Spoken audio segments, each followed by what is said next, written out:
नमस्कार. सध्या जग एका मोठ्या युद्धाच्या उंबरठ्यावर उभे आहे. इराण आणि अमेरिका इस्रायल यांच्यातील तणाव केवळ सीमेपुरता मर्यादित नाही, तर त्याचे पडसाद थेट आपल्या भारत देशावर पडणार आहेत. आपल्या शेतातील बांधांपर्यंत पडणार आहेत. तुम्हाला वाटत असेल की ही युद्ध जर तिथं होते, मग आपल्या शेतीमालावर याचा परिणाम कसा होईल? या सर्व गोष्टींची माहिती आपण आजच्या व्हिडिओमध्ये घेणार आहोत. या व्हिडिओमध्ये आपण कापसापासून द्राक्षापर्यंत आणि शेतीत लागणाऱ्या खतांपासून ते कच्च्या तेलापर्यंतचं गणित मांडणार आहोत. त्यामुळे हा व्हिडिओ शेवटपर्यंत बघा.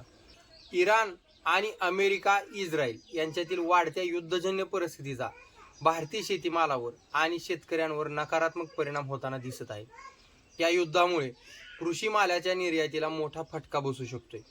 इराण हा भारतीय शेतीमालासाठी एक महत्त्वाची बाजारपेठ आहे. युद्धामुळे ही निर्यात विस्कळीत झाली आहे.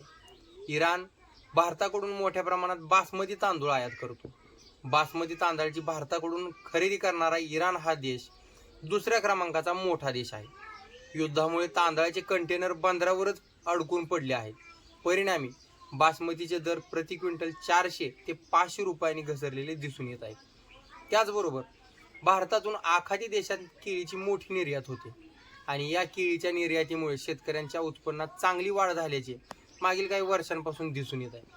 पण युद्धामुळे निर्यात ठप्प झाल्याने किंवा अपेक्षा एवढी निर्यात न झाल्याने केळीचे दर 25 रुपयावरून थेट 15 ते 16 रुपयांपर्यंत खाली आल्याचे दिसून येत आहे. तसेच निर्यात बंद झाल्याने किंवा मंदावल्याने कांदा आणि फळांच्या दरावरील दबाव निर्माण झालेला दिसून येत आहे. इराण आणि मध्य पूर्वेतील तणावाचा भारतीय द्राक्ष बागायतदारांवर मोठा परिणाम होण्याची शक्यता आहे. भारतीय द्राक्ष प्रामुख्याने युरोप आणि रशियाला निर्यात केली जाते. यासाठी तांबड्या समुद्राचा मार्ग वापरला जातो.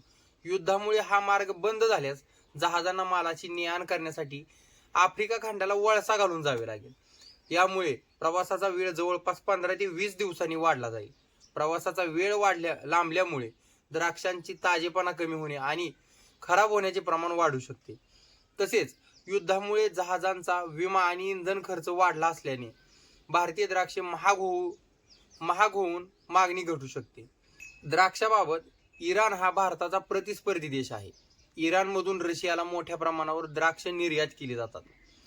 जर युद्धामुळे इराणचा पुरवठा विस्कळीत झाला तर भारतीय द्राक्षांना रशियामध्ये मोठी संधी मिळू शकते. यावेळी मात्र रशियामध्ये द्राक्षाची मागणी वाढू शकते आणि याचा फायदा सुद्धा आपल्या भारतातील द्राक्ष बागायतदारांना नक्कीच होऊ शकतो. परंतु इराणचा द्राक्ष पुरवठा होईल की कसं हे पाहणे येत्या काळात गरजेचं असणार आहे. परंतु भारतातील द्राक्षांची निर्यात मंदावली तर मात्र व्यापारी निर्यातक्षम द्राक्ष स्थानिक बाजारपेठेत विक्रीसाठी आणतील. यावेळी द्राक्षांची आवक वाढेल आणि पर्यायाने शेतकऱ्यांना मिळणारा दर खाली येईल. यानंतर आपण कापूस या विषयावर चर्चा करूया. जागतिक बाजारपेठेतील घडामोडींचा कापसावर लगेचच परिणाम दिसून येतो. कापूस बाजारासाठी कच्च्या तेलाच्या किमती अत्यंत महत्त्वाच्या असतात. जेव्हा युद्धामुळे कच्च्या तेलांच्या किमती वाढतात तेव्हा पॉलिस्टर आणि नायलॉन सारखे कृत्रिम धागे महाग होतात, कारण ते कच्च्या तेलापासून प्रक्रिया करून तयार केले जातात. हे युद्ध जास्त कालावधीसाठी जर चालले तर मात्र कच्च्या तेलांच्या किमतीमध्ये सुद्धा मोठ्या प्रमाणात वाढ झालेली आपल्याला दिसून येऊ शकते. पर्यायाने कृत्रिम धागा सुद्धा महाग होऊ शकतोय. कृत्रिम धागे महागले की कापड उद्योगात पुन्हा नैसर्गिक कापसाकडे वळू शकतोय आपण.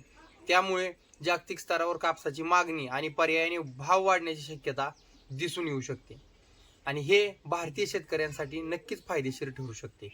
चीन हा भारतीय कापूस आणि सुताचा मोठा खरेदीदार देश आहे.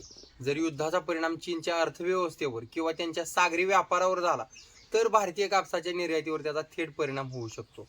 तसेच कापसाच्या निर्यातीसाठी लागणाऱ्या कंटेनरचे भाडे वाढल्यास भारतीय कापूस जागतिक बाजारात महाग पडतो. यामुळे निर्यात मंदावते आणि देशांतर्गत बाजारात कापसाची उपलब्धता वाढून भाव कमी होण्याची शक्यता नाकारता येत नाही. इराण अमेरिका युद्धाचा सोयाबीन आणि सोया तेलावर होणारा परिणाम अतिशय संवेदनशील असतो, कारण भारत हा जगातील खाद्यतेलाचा मोठा आयातदार देश आहे. भारत आपल्या गरजेच्या मोठ्या प्रमाणात सोया तेल अर्जेंटिना आणि ब्राझीलमधून आयात करतो. जागतिक बाजारपेठेत कच्च्या तेलाचे भाव वाढले की बायो इंधन बनवण्यासाठी सोया तेलाचा वापर वाढतो. यामुळे आंतरराष्ट्रीय बाजारात सोया तेलाचे भाव वाढतात. याबरोबरच युद्धामुळे समुद्री मार्ग असुरक्षित होतात आणि जहाजांचे भाडे वाढते. यामुळे भारतात आयात होणारे सोया तेल महाग पडते. सोया तेलाच्या किमती वाढल्याचा फायदा भारतीय सोयाबीन उत्पादक शेतकऱ्यांना नक्कीच होऊ शकतो. तर तो कसा हे आपण बघूया. जेव्हा आयात केलेले तेल महाग होते तेव्हा देशातील सोयाबीन गाळप करणाऱ्या मिल स्थानिक सोयाबीनला पसंती देतात. त्यामुळे सोया तेल तयार करण्यासाठी आपल्या देशातीलच सोयाबीन यासाठी वापरले जाते. पर्यायाने मागणी वाढते आणि सोयाबीनच्या भावात सुधारणा होऊ शकते.